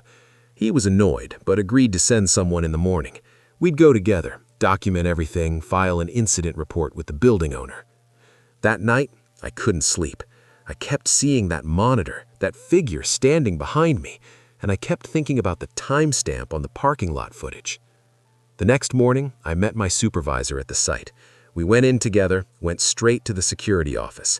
The monitors were all dead. No power, no battery backup, just dark screens covered in dust. The console was cold, hadn't been active in years. "You sure this room was powered last night?" my supervisor asked. I checked the battery backup unit under the desk. It was there, an enterprise-grade UPS system designed to keep security equipment running during outages. I pressed the test button. Nothing. The unit was completely drained. Not just low, dead. Every cell depleted. "These things are supposed to last years," I said. "If it's been draining this whole time." My supervisor wasn't listening. He was looking at something on the desk. A stack of VHS tapes, the old-style security recordings from before everything went digital. He picked up the top tape. Someone had written a date on the label in faded marker. October 17th, 2018. 7 years ago. "Check this out," he said, pointing to the description field below the date. "Basement survey contractor, incident." We found a VHS player in one of the offices. Old equipment, but it still worked. My supervisor loaded the tape and hit play. The footage was grainy, time-stamped October 17th, 8:47 p.m. It showed the parking lot. A truck was parked near the east entrance, different make and model than mine, but similar. A contractor's vehicle. A figure exited the building, tool bag in hand, moving quickly, almost running. The figure got in the truck and drove away. The timestamp continued running, 8:51 p.m., 8:52 p.m., 8:53 p.m. The parking lot remained empty. Then, at 9:03 p.m., the camera angle shifted, like someone in the security office was manually controlling it, panning across the lot. The view swept past the empty parking spaces, the building entrance, the perimeter fence. Then it stopped, focused on something at the edge of the frame. A shape, lying on the ground near the building foundation, too dark to make out details, but human-sized, not moving. The tape ended. "What the hell was that?" my supervisor said. I didn't answer. I was reading the incident report we'd found clipped to the VHS case, typed on hospital letterhead, dated October 18th, 2018. The contractor's name was blacked out, but the summary was clear. Solo tech contractor hired to survey basement infrastructure. Failed to report after entering the building. Security footage reviewed. Contractor's vehicle found abandoned on site.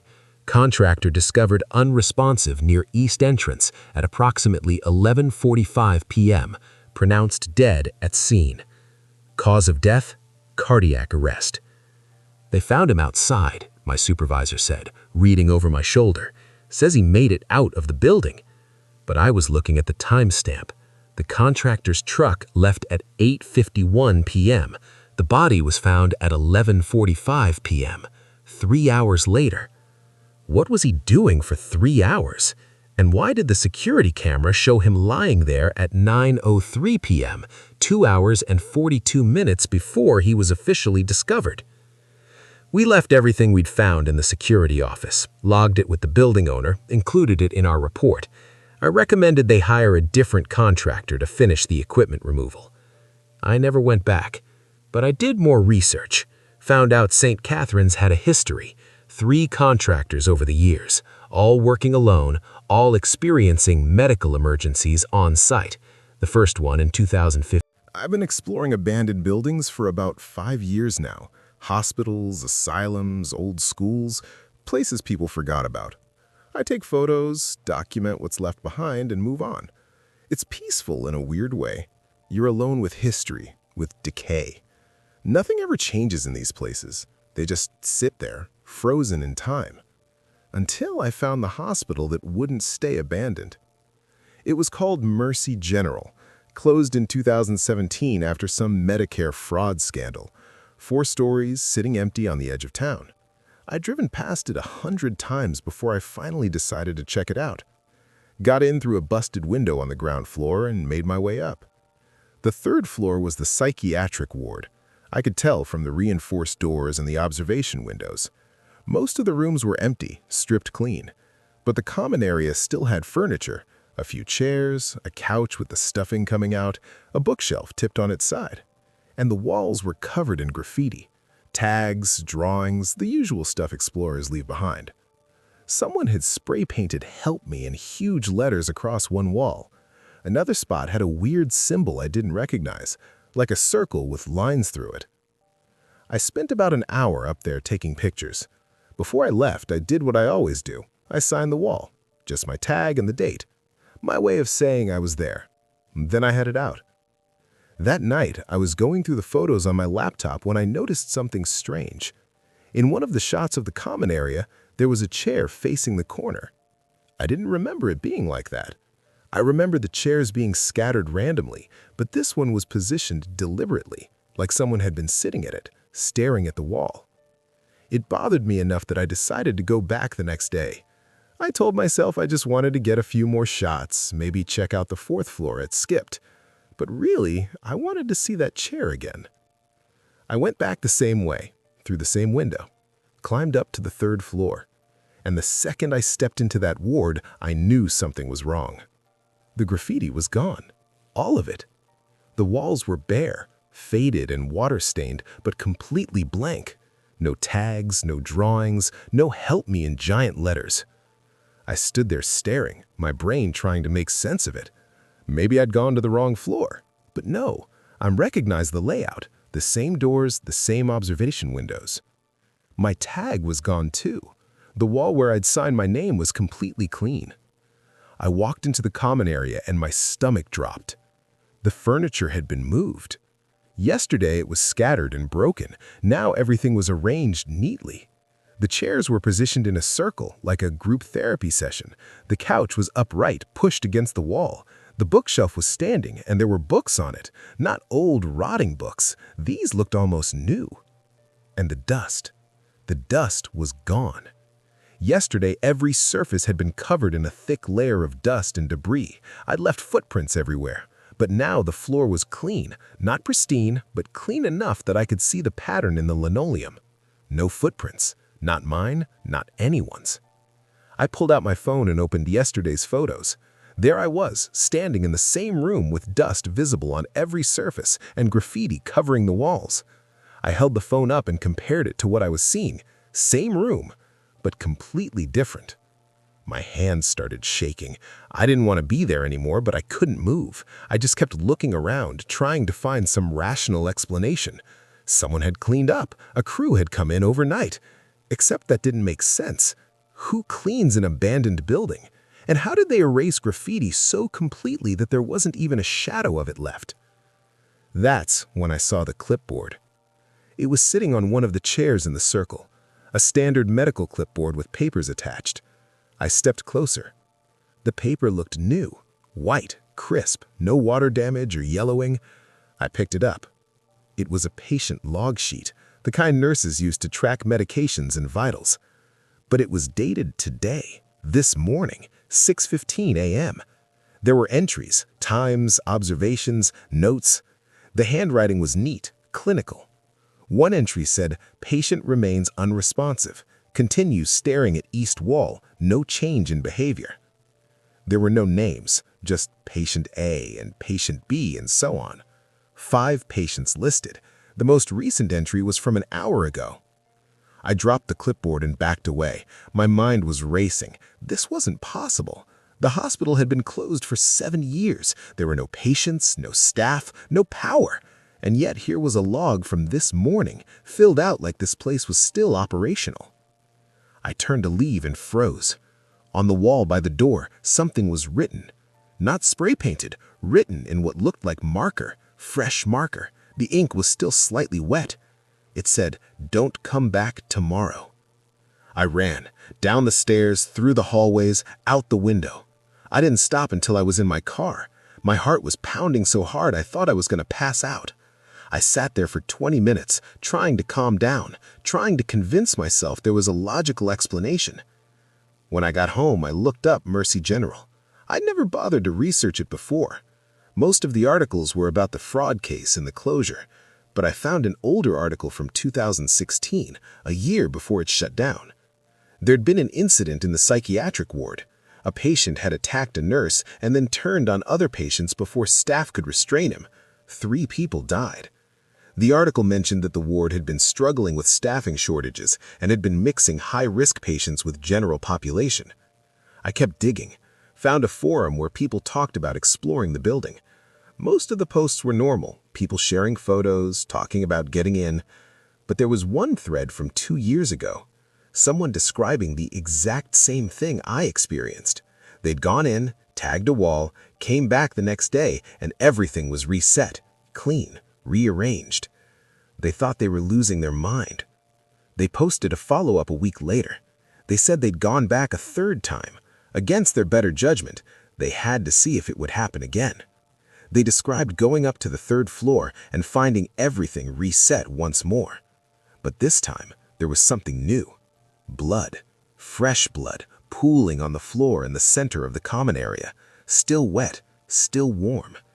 They called the police, but when the cops showed up and checked the building, There was nothing. No blood, no evidence anyone had been there. They wrote it off as a prank call. The forum user never posted again. I didn't sleep that night. I kept thinking about that patient log, the one from this morning, about the message on the wall, "Don't come back tomorrow." But the next morning I woke up and checked my phone. There was a photo in my gallery I didn't take, a picture of the third-floor common area, the chairs in their circle, the bookshelf upright, and in the center of the floor there's a dark stain. It looks like blood. The photo was timestamped 6:47 a.m. this morning. But I'd been asleep. My phone had been on my nightstand. I deleted the photo immediately. My hands were shaking so badly I could barely hold the phone. I wasn't going back. I didn't care what was happening in that building. I was done. But then I got a text from an unknown number. No words, just a photo. It was the wall where I had signed my name 2 days ago, and my tag was back, fresh spray paint, like it had just been there. Underneath it, in the same red marker from yesterday, someone had written, "Third time." I looked up the property records from Mercy General. The hospital was built in 1952, but the land had been used before that. In 1949, there was a boarding house on that spot. It burned down. 23 people died. Most of them were psychiatric patients who had been transferred there when the state hospital got overcrowded. The fire started in the middle of the night. No one knew how.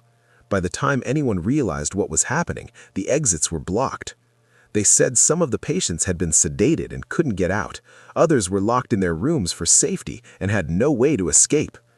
They built Mercy General right over the foundation 3 years later. I'm writing this because I need someone to know what I found. I'm not going back to that hospital. I don't care what happens, but I keep thinking about that patient log, the one from this morning. 5 patients, 5 entries. And I keep thinking about the message, "Third time." Because this morning I found something else on my phone. Not a photo this time, a video. 30 seconds long. It shows the common area at night.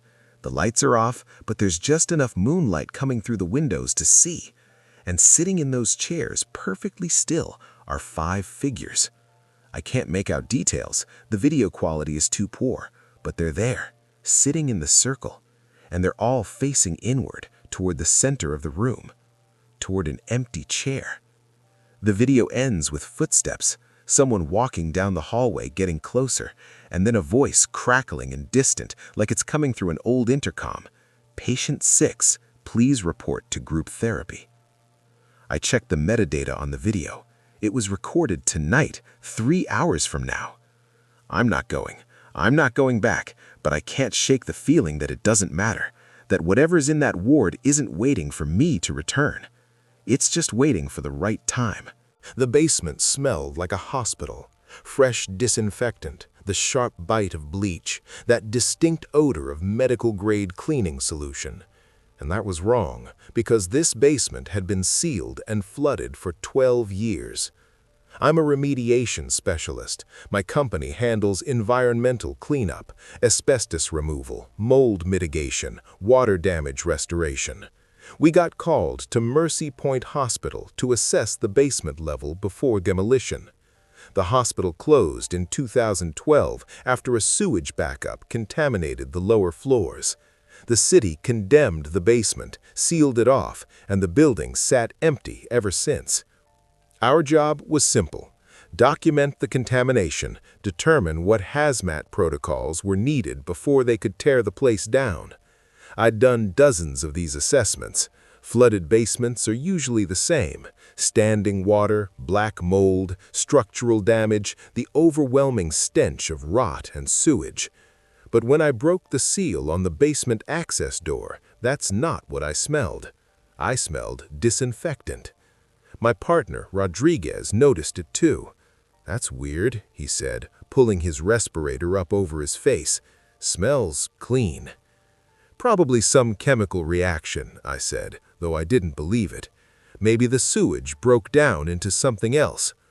We descended the stairs, our flashlights cutting through absolute darkness. The basement had no windows, no natural light. According to the plans, this level had housed the morgue, pathology labs and long-term storage. The stairs ended at a landing partially submerged in water, black, still water that reflected our lights like oil. But the smell, that clean, antiseptic smell, was stronger down here. Water levels lower than the report said, Rodriguez noted, checking his tablet. Should be 3 feet deep. This is barely 6 inches. He was right. We should have been wading. Instead, we could walk, our boots splashing through shallow puddles. We moved into the main corridor. The morgue was supposed to be straight ahead, labs to the right, storage to the left. Emergency lighting strips lined the ceiling, all dark and dead. Except they weren't all dead. One strip flickered, just for a second, barely visible through the heavy plastic sheeting that hung from the ceiling. The plastic was thick, industrial grade, the kind they use for containment during hazmat work. It divided the corridor into sections, each one sealed off from the next. "Did you see that?" I asked. Rodriguez nodded. "Electrical short, maybe. This whole place is probably one big fire hazard." We approached the first plastic barrier. I pulled it aside, and we stepped through. The smell was overwhelming now. Not just disinfectant, formaldehyde, phenol, the chemical cocktail used in morgues and pathology labs. My eyes were watering behind my safety goggles. "This doesn't make sense," Rodriguez said. His voice was muffled through his respirator. "These chemicals should have degraded years ago. They shouldn't smell this strong." Another light flickered, closer this time, behind the next plastic barrier, maybe 20 feet ahead. We kept moving. The water was getting shallower with each step. By the time we reached the morgue entrance, the floor was almost dry, just damp concrete glistening in our flashlight beams. The morgue door was open. Inside, I could see the stainless steel tables, the overhead lights, the wall of refrigerated drawers where bodies were stored. Everything covered in a thin layer of grime, but not the thick corruption I expected. It looked maintained, like someone had been cleaning down here. Rodriguez walked to the refrigerated wall. 20 drawers, 4 rows of 5. He reached for one of the handles. "Wait," I said. "We should test the air quality first, make sure it's safe." But he'd already pulled the handle. The drawer slid open with a smooth, mechanical sound. It was frosted. Ice crystals covered the interior, white and pristine. The refrigeration unit had no power. I could see the electrical cable hanging loose, disconnected. But the drawer was freezing cold. Frost was actively forming on the metal surfaces, growing before our eyes. "That's impossible," Rodriguez breathed. I reached out and touched the drawer. My gloves stuck to the metal, frozen on contact. I pulled back quickly, leaving behind a layer of rubber frozen to the surface. The frost was spreading, creeping out of the drawer, across the wall, climbing toward the ceiling, and it was coming from inside, like something in that drawer was generating cold. We backed away. I was about to suggest we leave, document this for the report, come back with more equipment. That's when we heard the knocking. Slow, deliberate, 3 knocks, then silence. 3 more knocks, coming from somewhere behind the morgue wall. Rodriguez and I looked at each other. The concrete was block, thick. Nothing should be behind it except earth and foundation. But the knocking continued. 3 beats, pause, 3 beats, like someone signaling, like someone trapped. "We need to check the plans." I pulled out the building schematics on my tablet. I traced our location.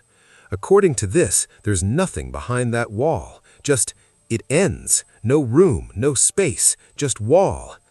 The knocking got louder, more insistent, and I noticed something else. The concrete around the impact points was cracking, fine lines spreading across the surface, dust falling with each strike. "We're leaving," Rodriguez said, "right now." But as we turned toward the door, every light in the basement came on. Not flickering, Not dying, full power, bright fluorescent illumination flooding the corridors, the morgue, every room visible through the plastic sheeting. The hum of electricity filled the air, along with the sound of ventilation systems kicking on, air handlers spinning to life. This building had no power. The electrical service had been disconnected in 2012. Yet here we are in a fully lit, fully operational basement morgue. Rodriguez ran. I don't blame him. I should have run too, but I was staring at the wall where the knocking had been. The cracks had spread, forming a pattern, almost like a doorway, like someone had poured concrete over a doorway. The knocking stopped, but I could hear something else now. Voices, muffled, distant, coming from behind that wall. Multiple voices, not words I could understand, just sounds, moaning maybe, or calling out. I backed away slowly, not taking my eyes off the wall. The frost from the refrigerated drawer had spread across the entire morgue, ice coating every surface. My breath came out in white clouds. I made it to the corridor. Rodriguez was already gone, his footsteps echoing from the stairwell. I started after him, but movement caught my eye. Behind the plastic barriers, shadows moving in the lit rooms, human-shaped but wrong, too stiff, too jerky, moving between the tables, past the equipment, like they were working, like they were still performing their duties in this dead hospital. I ran. I don't remember much of the climb, just the stairs, the door, the sunlight that felt like salvation when I burst out into the parking lot. Rodriguez was already in the truck, engine running. We left, filed a report that the site was too hazardous for standard remediation, recommended full structural demolition without further interior assessment. But I couldn't let it go. I had to know what was behind that wall. I spent 2 weeks digging through records, found something in a sealed court document from 2012, a wrongful death lawsuit against Mercy Point Hospital, filed just before closure. The case was settled out of court, records sealed by order of the judge. But I found the lawyer who had filed it. Retired now, living in Florida. He didn't want to talk at first, but when I told him I'd been in that basement, he went quiet for a long time. Then he told me. In 2011, there was an outbreak, bacterial infection, waterborne pathogen, started in the basement level, morgue and pathology. 7 staff members died before they contained it, but they didn't report it, didn't notify the health department, didn't shut down operations. They just sealed the bodies in the basement, poured concrete over the contaminated areas, literally entombed the infected remains to avoid investigation, kept operating for another year before the sewage backup gave them an excuse to close. Those 7 staff members were never officially declared dead. Their families were paid settlements, signed NDAs. As far as public records show, they quit and moved away. But they're still down there, behind that concrete wall, in an unauthorized crypt built to hide a hospital's negligence. The demolition happened last month. I watched from across the street as the wrecking ball reduced Mercy Point to rubble.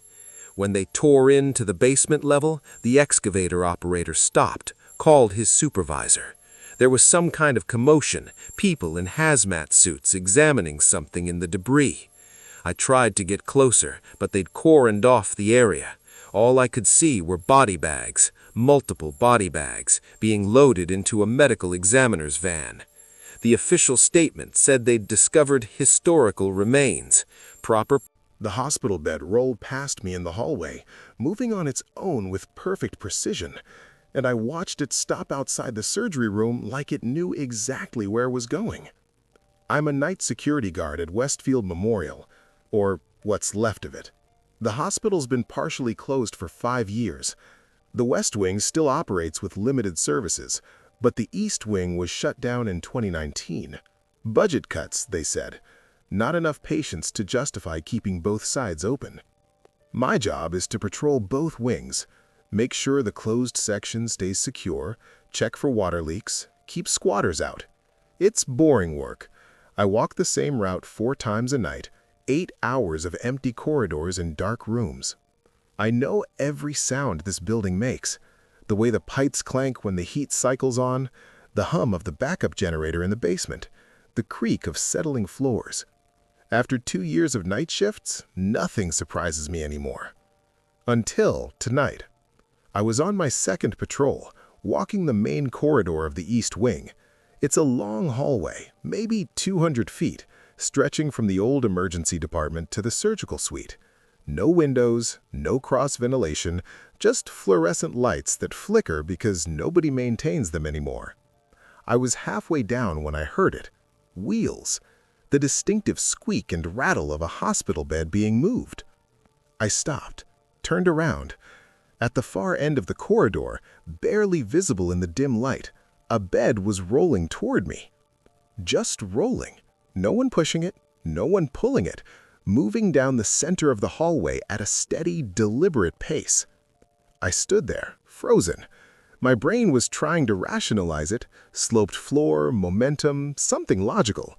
But this hallway is level. I've dropped pens that don't roll an inch. The bed kept coming, closer now. I could make out details. Standard hospital bed, metal frame, thin mattress still wrapped in old linens. The wheels weren't wobbling or veering. It was moving in a perfectly straight line. 20 feet away, 15, 10. I pressed myself against the wall as it rolled past me. The wheels squeaked with each rotation. I could have reached out and touched it, should have stopped it, but I couldn't move. The bed continued down the corridor. I watched it roll past empty patient rooms, past the abandoned nurses' station, past the supply closets with their doors hanging open. It stopped outside room 347, the surgical prep room. Just stopped, like someone had hit the brakes. The wheels locked with a soft click. I waited, counted to 30 in my head. The bed didn't move. "This is insane," I muttered. My voice sounded too loud in the silence. I walked toward it slowly. My flashlight beam swept over the bed, looking for anything that could explain this. Magnets in the floor, hidden wires, some elaborate prank by maintenance staff who had way too much time. Nothing. Just an old hospital bed sitting in the middle of a hallway. I grabbed the rail to push it back where it came from, or at least move it out of my patrol path. The metal was cold, colder than it should be. My hand almost stuck to it. That's when I noticed the room behind it. Room 347. The door was closed, but there was light coming underneath. Not bright light, a soft, flickering glow, like candlelight, or maybe a dying bulb. This room shouldn't have power. None of the East Wing had power except for the emergency corridor lights and my keycard access system. I tried the handle, locked. I pulled out my master key, the one that opens every door in the facility, slid it into the lock. The door opened before I could turn the key. Just swung inward, slow and smooth, revealing the room beyond. It was a surgical prep area. Small space with a single bed, monitoring equipment, cabinets full of supplies. Or they used to be full. Now everything was covered in dust and decay. Except the curtain. A privacy curtain hung from a ceiling track, the kind that divides hospital rooms. It was moving, swaying gently, like someone had just walked past it, like there was airflow. But there was no airflow. The air in this wing was dead and stale, had been for 5 years. I stepped inside. My flashlight beam cut across the room. The curtain was still moving, rippling with each wave. "Hello?" I called out. "Security, if someone's in here, you need to identify yourself." The curtain stopped, went completely still. Then the monitor turned on. Not all of it, just the patient monitor mounted on the wall. The screen flickered to life, glowing green in the darkness, and it started beeping, that steady rhythmic beep of a heartbeat monitor. I stared at it. The display showed vitals, heart rate 72 BPM, blood pressure 120/80, oxygen saturation 98%, all normal readings. all displaying in real time, the numbers updating with each beep. But there was no patient. The bed in this room was empty. The beeping got faster. 75 BPM, 80, 85. The line on the screen was jumping more rapidly, peaks getting higher. I backed toward the door. This wasn't a malfunction. The equipment was responding to something, measuring something. 95 BPM, 100, 105. The curtain moved again, but not swaying this time, bulging, like something was pressing against it from the other side. 110 BPM, 115, 120. I could see an outline forming in the curtain, human-shaped, someone lying down, pushing up against the fabric. But there was nothing there. I could see the wall beyond the curtain, empty space. Just the outline, just the shape, nothing solid. 130 BPM, the beeping was almost continuous now. "Who's there?" my voice cracked. "What do you want?" The monitor flatlined. The beeping stopped, replaced by that single, sustained tone. The green line went flat across the screen, and the curtain fell. Not torn down, not pulled, just collapsed, the fabric pooling on the floor like it had been dropped. The outline was gone. The room was empty. But the monitor kept screaming that flatline tone, filling the room with its alarm. I ran, out of room 347, down the corridor, past the bed that was still sitting there motionless. I didn't stop running until I was in the security office in the West Wing, door locked, every light on. I sat there for an hour, trying to calm down, trying to think. Finally radioed my supervisor. "I need someone to check something with me.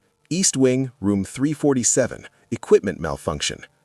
He arrived 20 minutes later, annoyed at being called in. We walked to the East Wing together. I showed him the bed in the hallway.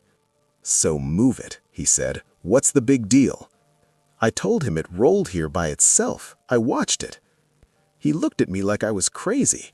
"Beds don't roll by themselves. The floor's probably sloped. You're tired." He pushed the bed easily, started rolling it back down the corridor. It moved smoothly, wheels unlocked and free. We went to room 347. The door was closed. When I opened it, the room was dark. No light, no glowing monitor, just dust and decay. The curtain was up, hanging neatly on its track, not pooled on the floor. My supervisor checked the patient monitor, pressed the power button. Nothing happened. "No power to this wing. This equipment hasn't worked in years." I told him what I saw, every detail, the bed rolling, the room lighting up, the monitor turning on, the flat line. He listened. Then he put his shoulder on my arm. "You've been working too many doubles. Go home, get some sleep. We'll talk about adjusting your schedule."